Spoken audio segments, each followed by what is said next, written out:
से card game पूरी दुनिया पर छा गया। जब सभी लोग इसे मजाक समझकर नजरअंदाज कर रहे थे, तब मैं हर कार्ड को ट्रेजर की तरह उठाकर जमा कर रहा था, क्योंकि मुझे पता था कि कुछ ही समय बाद ब्लड बॉल रेन आने वाली है। उस समय इंसानों का शिकार करने वाले अनगिनत ब्लड ज़ॉम्बीज उन ब्लड बॉल्स से बाहर निकलेंगे। साथ ही दुनिया का सारा फूड, वाटर और बाकी रिसोर्सेज अपनी ओरिजिनल यूजफुलनेस खो देंगे। अपोकलिप्स में जिंदा रहने के लिए लोगों को सिर्फ कार्ड से मिलने वाले रिसोर्सेज और स्पेशल टैलेंट स्किल्स पर निर्भर रहना होगा। लेकिन एक रीबॉर्न पर्सन होने के नाते मुझे पता था कि आज रात ठीक 12 बजे कार्ड्स की पहली बारिश होने वाली है। इसलिए मैं तुरंत घर से निकल गया और सारी तैयारी कर ली। जैसे ही घड़ी ने रात के 12 बजाए, अचानक ऐसा साउंड गूंजा मानो किसी दूसरे प्लेनेट से आ रहा हो। उसके तुरंत बाद मूसलाधार बारिश शुरू हो गई, लेकिन यह सामान्य बारिश नहीं थी। पहले आसमान से पानी गिरता था, मगर अब पोकर कार्ड्स के आकार के कार्ड्स बरस रहे थे। पास की वॉकिंग स्ट्रीट के लोग हैरानी से घरों से बाहर निकल आए और कार्ड रेन को देखने लगे, जबकि मैं पागलों की तरह कार्ड्स बटोर रहा था। बिना किसी सिलेक्शन के किसी भी कलर का कार्ड दिखता तो सीधे बैग में भर देता, क्योंकि ये सभी बेहद इंपॉर्टेंट स्ट्रेटेजिक रिसोर्सेज थे जो अपोकलिप्स में सर्वाइवल रेट को सबसे ज्यादा बढ़ा सकते थे। तभी कार्ड रेन के बीच मुझे एक कार्ड दिखाई दिया जो 7 रंगों की रोशनी से चमक रहा था और धीरे धीरे हवा में तैर रहा था। Legendary rainbow card. मैंने घबराहट में एक गहरी सांस ली और उसकी तरफ दौड़ पड़ा। एक जोरदार डाइव लगाकर मैंने उस रेनबो कार्ड को अपनी मुट्ठी में कसकर पकड़ लिया। लगभग 1 घंटे बाद कार्ड रेन रुक गई और मैं कुल 13 बैग्स कार्ड से भरने में सफल हो गया। वैन के स्टोरेज स्पेस में भरे हुए माउंटेन बैग्स को देखकर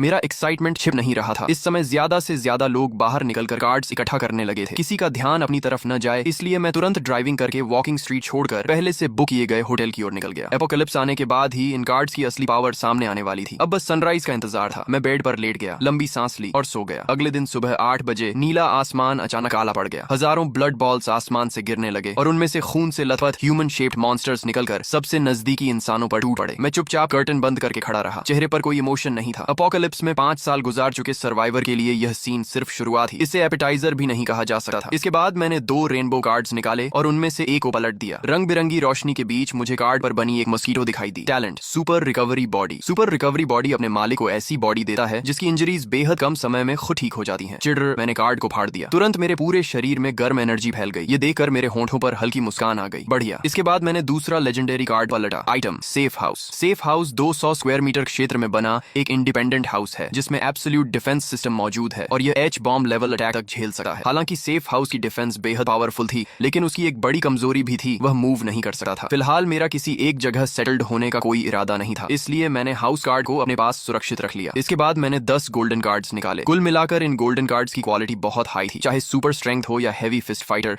दोनों ही गोल्डन कार्ड्स के T0 लेवल टैलेंट्स थे। तभी अचानक रूम का डोर जोर से टूटकर खुल गया। मैले कुचैले कपड़ों में एक महिला अंदर गिर पड़ी और उसके पीछे 3 ब्लड ज़ॉम्बीज दौड़ते हुए आ गए। वह यंग वुमन चीखते हुए मदद के लिए हाथ बढ़ाने लगी। मैं आगे बढ़ा और सिर्फ 3 पंच में उन ब्लड ज़ॉम्बीज को खत्म कर दिया। महिला इतनी शॉक थी कि काफी देर तक जमीन पर पड़ी तीनों ब्लड ज़ॉम्बीज की बॉडीज को घूरती रही। फिर उसे होश आया और उसने कहा धन्यवाद। मैं उसे देखकर थोड़ा चौंक गया। लिन वार्नर। कितना अजीब संयोग है, अपोकलिप्स के पहले ही दिन उससे मुलाकात हो गई। सच कहूं तो उसने मेरी जान बचाई थी। पिछले जीवन में उसी की मदद से मैं मुश्किल से जिंदा रह पाया था। बाद में हमारा कम्युनिटी एरिया ज़ॉम्बी टाइड द्वारा डिस्ट्रॉय हो गया और फिर मैं उससे कभी नहीं मिला। तभी लिन वार्नर ने हैरानी से पूछा, तुम मुझे जानते हो? बड़ी स्टार हो तुम, मैं तुम्हें कैसे नहीं जानूंगा। मेरी बात सुनकर उसका टेंशन थोड़ा कम हो गया। उसने पूछा, क्या तुम बता सकते हो कि यह सब क्या हो रहा है? ये मॉन्स्टर्स आखिर हैं क्या? मैंने उसे संक्षेप में सब समझाया और फिर टॉपिक बदलते हुए माउंटेन बैग्स की तरफ इशारा किया। यहाँ 10-20 हजार कार्ड्स हैं। अगर मैं अकेले इन्हें सॉर्ट करूंगा तो बहुत समय बर्बाद हो जाएगा। मुझे एक हेल्पर की जरूरत है। क्या तुम मेरी टीम ज्वाइन करना चाहोगी? तुम्हारा काम सिर्फ कार्ड्स को कैटेगरी के हिसाब से सॉर्ट करना होगा और बदले में मैं तुम्हारी सेफ्टी और डेली नीड्स की जिम्मेदारी लूंगा। बाहर का एनवायरनमेंट बेहद डेंजरस था और हर तरफ मॉन्स्टर्स घूम रहे थे, जबकि उसके सामने खड़ा यह आदमी साफ तौर पर बहुत कुछ जानता था। उसके साथ रहना निश्चित रूप से ज्यादा सेफ था, इसलिए उसने तुरंत सिर हिलाकर हामी भर दी। फिर उसने माउंटेन बैग खोलकर सारे कार्ड्स बाहर निकाले और मेरे बताए अनुसार उन्हें अलग अलग कैटेगरीज में सॉर्ट करने लगी। कुछ देर बाद वह मिनरल वाटर की बोतल हिलाते हुए बुदबुदाई। अजीब है, इतना पानी पीने के बाद भी प्यास नहीं बुझ रही। वाटर समेत सारे फूड आइटम्स अब बेकार हो चुके हैं। मैंने बेड पर रखे व्हाइट कार्ड्स की तरफ इशारा किया। अब सब कुछ कार्ड्स से मिलेगा। वाटर कार्ड ढूंढो और उसे फाड़ दो। अगले ही पल उसने एक वाटर कार्ड निकाला और उसे फाड़ दिया। तुरंत उसके हाथ में एक छोटी वाटर बोतल प्रकट हो गई। कितना अमेजिंग है, वह हैरानी से बोली और एक ही सांस में पूरा पानी पीकर फिर कार्ड्स सॉर्ट करने लगी। दोपहर के करीब 12 बजे तक बाहर की सड़क शांत थी। तभी अचानक इंसानों की एक टीम वहां दिखाई दी। उनके पीछे 10 से ज्यादा यंग मेन और वुमेन चल रहे थे और सभी के पास वेपन्स थे। आसपास के ब्लड ज़ॉम्बीज ने जैसे ही इंसानों को देखा, वे गरजते हुए उनकी तरफ दौड़ पड़े। लेकिन उस टीम की कॉम्बैट पावर बेहद जबरदस्त थी। दर्जनों ब्लड ज़ॉम्बीज उनके करीब पहुंचने से पहले ही टुकड़ों में काट दिए गए। उधर ब्लड ज़ॉम्बीज गिरे ही थे कि इधर विंडो के पास खड़ी लिन वार्नर तमाशा देखते हुए उत्साहित होकर चिल्ला उठी, वाह ये लोग कितने पावरफुल हैं, हम यहाँ हैं, हेल्प। मैं तुरंत भौहें सिकोड़कर उसकी तरफ देखने लगा, लेकिन अब कुछ करने में देर हो चुकी थी क्योंकि पूरी टीम की नजर एक साथ हमारी तरफ हो चुकी थी। कुछ ही देर बाद वह टीम होटल लॉबी में पहुंच गई। जो वेन बेहद एक्साइटेड होकर बोला, लिन वानर, मैं आपका फैन हूँ। मैंने कभी नहीं सोचा था कि न्यू सिटी में बिजनेस ट्रिप के दौरान आपसे मुलाकात हो जाएगी। तभी लिन वानर ने शिष्टता से पूछा, नमस्ते, आप लोग कहाँ जाने वाले हैं? जो वेन ने तुरंत जवाब दिया, बिल्कुल ब्लड ज़ोंबीज का शिकार करने और कार्ड्स हासिल करने। उन ब्लड ज़ोंबीज के शरीर में कार्ड्स होते हैं। अगर लक अच्छा रहा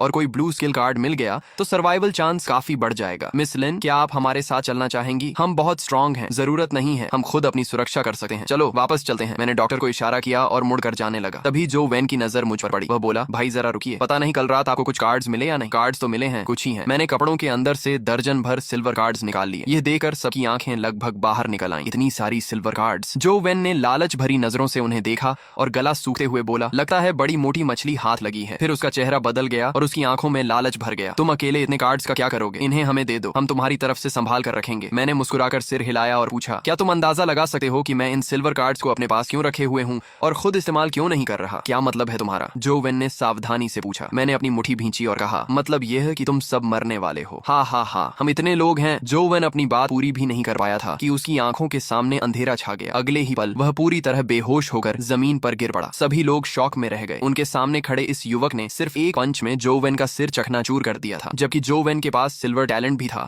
और उसे पलटकर जवाब देने का एक मौका तक नहीं मिला। इसके बाद मैंने एक गोल्डन कार्ड निकाली और उसे फाड़ दिया। तुरंत मेरे हाथ में एक डरावनी ब्लैक ब्लेड प्रकट हो गई, जिससे खतरनाक ऑरा निकल रहा था। अब तुम्हारी बारी है। अच्छा मौका है ये देखने का कि मेरी ब्लेड कितनी शार्प है। रुको, हमने तुम्हारा क्या बिगाड़ा है? हम तुमसे लड़ना नहीं चाहते, हम अभी यहाँ से चले जाते हैं। लेकिन मैंने